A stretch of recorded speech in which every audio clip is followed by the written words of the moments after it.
જય માતાજી બધા મિત્રોને। તો આજે આપણે રેસીપીમાં છે દાળ ઢોકળી। તો આપણે દાળ બાફી લીધી છે, તો આપણી દાળ બફાઈને રેડી થઈ ગઈ છે। અને અહીંયા આપણે ભાત પણ મૂકી દીધા છે, દાળ ઢોકળીને ભાત બનાવવાના છે, તો વિડીયોમાં બન્યા રહેજો।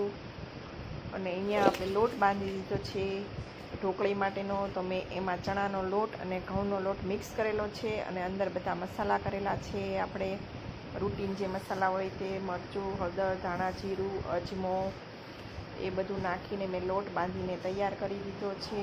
તો આપણે રૂટીન મસાલા જ નાખ્યા છે, અને દાળ પણ બફાઈ ગઈ છે। તો પછી આપણે વઘાર કરશું અને દાળ ઢોકળી તૈયાર કરશું। તો આપણે હવે ઢોકળી વણીને તૈયાર કરીને કાપી દીધી છે। તો તમે જોઈ શકો છો કે આપણી ઢોકળી હવે એકદમ રેડી થઈ ગઈ છે। મેં રોટલા કરીને એને શેપ આપી દીધો છે, ચોરસ ઢોકળી બનાવી છે।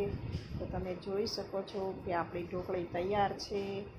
તો હવે આપણે ઢોકળી વણીને તૈયાર કરી દીધી છે। હવે આપણે મસાલા જોઈએ કે દાળમાં શું શું મસાલા કરવાના છે, અને આપણે દાળનો વઘાર કરવાનો છે, એટલા માટે તો હું તેલનો વઘાર મૂકી દઉં છું। એ મૂકી છે રાઈ, જીરું અને આપણે ઘી, ત્રણેય વસ્તુનો વઘાર કરી દઈશું। અને વઘાર એકદમ રેડી થાય એટલે આપણે આ બાજુ ઢોકળી મૂકી દીધી છે બીજી સાઈડ, તો એમાં એ વઘાર આપણે નાખી દઈશું। આ બાજુ બધું આપણે દાળ બાફી લીધી અને ઢોકળી જે વણેલી હતી એ નાખીને તૈયાર કરીને ઉકળવા મૂકી દીધી છે પહેલેથી, કેમ કે આપણી ઢોકળી બફાતી જાય અને ટાઈમ પણ વેસ્ટ ના થાય, એટલા માટે હું વઘાર છેલ્લે કરી હતી।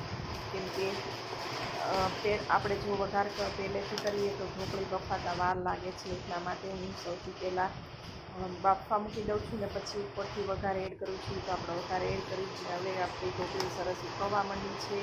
એમાં આપણે બધા જ મસાલા એડ પહેલાં કરી દીધા હતા।